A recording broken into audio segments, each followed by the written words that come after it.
Good morning. So today what I want to do is show you how to use one of these Arduino based robots that I've used for my after school programs and other sort of robot camps. And this is actually the second generation of the pre-manufactured board.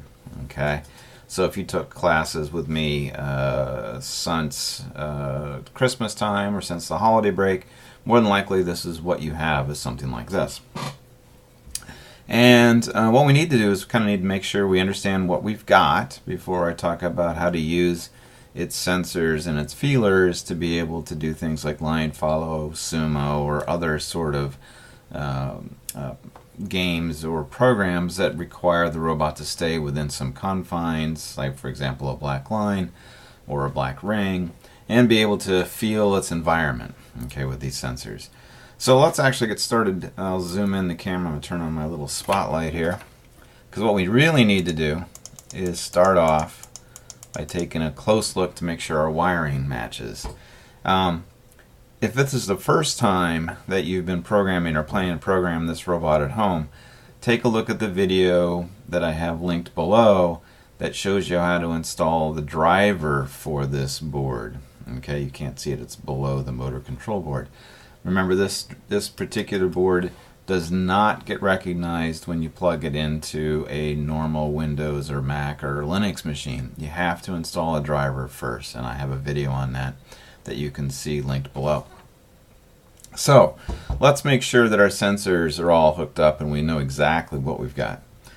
First off, this row of pins right here, okay, these are actually your analog input pins. On this side, it starts with pin 0. On this side, it ends with pin 5. And they're labeled over here on the edge of the board. I know you can't quite see it, but there's going to see a +5 up here, a ground, and a 0 to 5 down here. So all the pins on the back side, all 6 of them, are going to be 5 volts. All 6 of the pins in a straight line in the middle here are going to be ground, and all 6 of these pins here are going to be input, labeled from 0 to 5. Let's start over here because I pulled this guy out. So again, if you're dealing with a second generation, you probably have sensors like this, okay? And I think probably the wire that we can orient ourselves best with is the one in the center, the one that ties into both devices. This wire, whatever color it is, okay, in this case it's green, should go to any available pin, but probably the one closest to the edge of the center row, and of the ones closest to ones labeled ground. Okay, so any of those in this column or this row in the center, that wire has to go to ground. If we follow the white wire in this case, the one that's hooked up to the clear LED, we see that it actually goes to the 5 volt. Right? And it has to be hooked into any one of these 5 volt pins on the outer edge. Doesn't matter if it's this one or this one or this one, they're all the same. This wire, which is hooked up to this dark photo transistor, this one's important.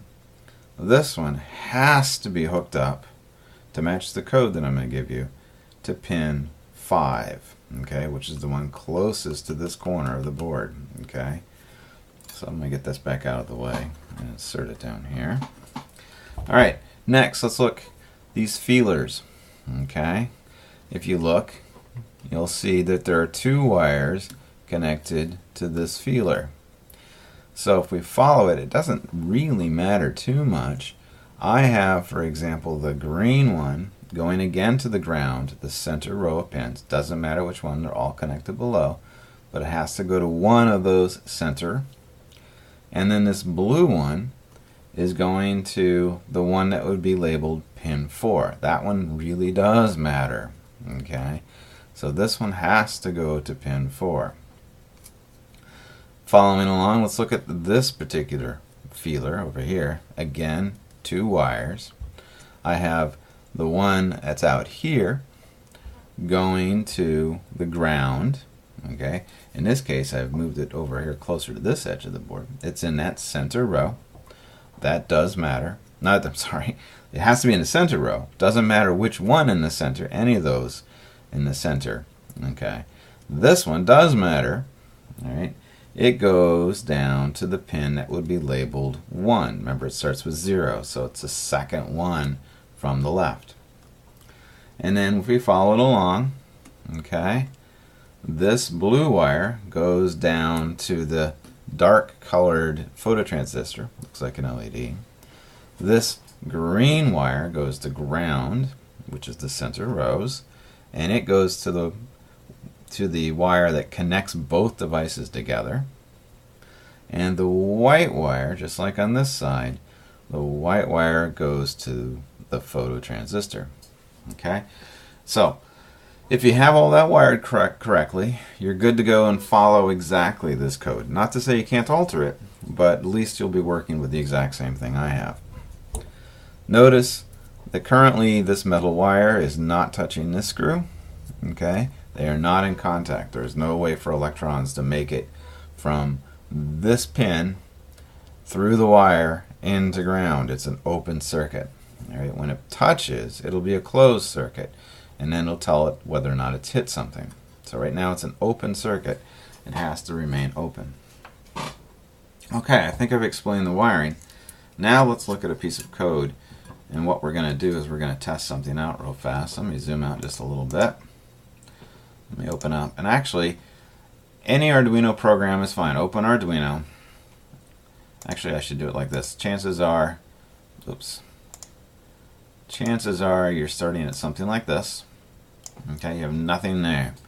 What I'm going to say is go File, go to Examples, go to Basics, and we're going to test our sensors. Go to Analog Read Serial. Okay, now it's important to check. You should be using an Arduino Uno. So if you've downloaded the software, you want to make sure this one is checked. And this is also very important, the COM port. Okay, it should, if you've installed the driver, you should have 1 or 2 COM ports. Likelihood is if you're using a desktop computer, you've probably got a couple of them. If it's a laptop, it may be the only one that appears. Okay, but again, follow that video if you haven't looked it up before, and it'll show you how to make sure you're hooked up to the right COM port. But you have to be hooked up to a COM port, and you have to hook up to the right board. Okay, so this piece of code is going to allow us to test all 4 sensors. We need to make one minor change. Because of the type of sensors, you're going to need to type in this additional piece of code here. We're going to need to set the pin mode. Notice it has a lowercase p, uppercase M, and we're going to be working with pins A0, analog 0, through analog 5. Okay, so that's going to make that A0. We'll start with that. Whoops, A0. Start with that one first. What happens? I can't type today. We're going to make these inputs, and this is an important thing. Not just any input, we have to make it a charged input. In other words, we have to provide some current to the pin, and that's done with something called a pull-up resistor. And in another video, when you get into it, I can explain what all that means. But for the moment, just trust me, we're going to have to turn on a resistor to provide current to the pin.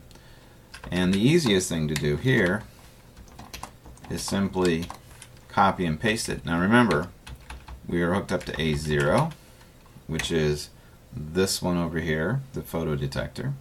We're hooked up to A1, which is this feeler right here. We skip a couple. We go to A4, which is this feeler, and we end with A5, which is this sensor right here. Alright, so let's go down here. We want to read all 4 of these sensors to make sure they're working. So I'm going to copy and paste that. I'm going to change this. We have to add a little bit of a, we can't just have 4 of the exact same things. We're going to make this one 0, and it's going to read 0. Let's make this a 1, and it's going to read 1. Let's make this a 4, and it's going to read 4. and let's make this 5, and it's going to read 5. Alright? And the last thing, and I don't know why they do this, they take the value and display it on your screen every millisecond. Well, I'm not that fast. I cannot read data flying back at me at every millisecond. So let's make it a much more reasonable time. Let's make it 1,000 milliseconds, or 1 second. Okay, so now we're going to see the data. So we're going to upload it. And, oops, look at me. And I forgot to do something here. Okay, I made a mistake. Easy to fix. I didn't actually change these either. Remember, we have 0, 1.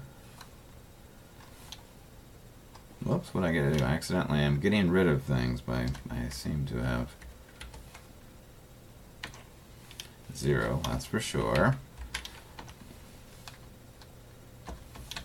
Good heavens. There we go.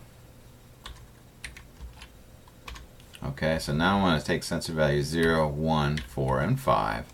And let's do one other thing just to make it easier to follow. So we're in here. Just take that out. Let's put in a blank space, because what that means is we'll be separated every time it prints. So it'll be a lot easier to read. And let's load it up. And I just noticed that I must have my keyboard on insert, so I also accidentally deleted these E's. I'm not doing a very good job with this video. Make sure it matches. Okay, so all these have to look exactly like that. Then we're going to open up the serial window, and every second, I'll just put this right on top of this for the moment, every second we get a new set of data. Now look, this one over here is A0. Right now it's looking over white, but if I put it over something black, you can see it jumps up to about 680. Put it over something white close to the sensor, drops to 80. Notice my robot is on jacks. You can't quite see it. I'm going to hold one of these up so you can see. My robot is not on the ground. It's suspended with this jack. So if it's on the ground, your sensor is obviously going to be much closer to the ground, and you'd probably have a value in double digits. Okay, but mine's off the ground, so I'm using this card. So at black, it goes to 600 or so, and white, it goes to about double digits. Let's push this. Okay, so right now it's a really high number, it's 1,000, and if I push this in, it drops down to 15. Okay, there's not going to be any change here. It's not going to be able to measure any distance. It's either on or off. Okay, it's either going to be 1,000 or it's going to be 15. Same with this one. Okay, this one's either on or off. And last, we have this one. So you can see I'm at a little over 100. Oh, I didn't push this all the way in. I didn't seat that. So a little bit of the light was blocked. That'll probably make it better. There we go. Okay, double digits. And then on the black. Alright. So now I know all my sensors work. So rather than trying to cram it all, because I only have 15-minute video lengths, rather than cramming it into the next 60 seconds, let me start with a fresh video and we'll load up the Sumo Battle software, and I will see you again soon.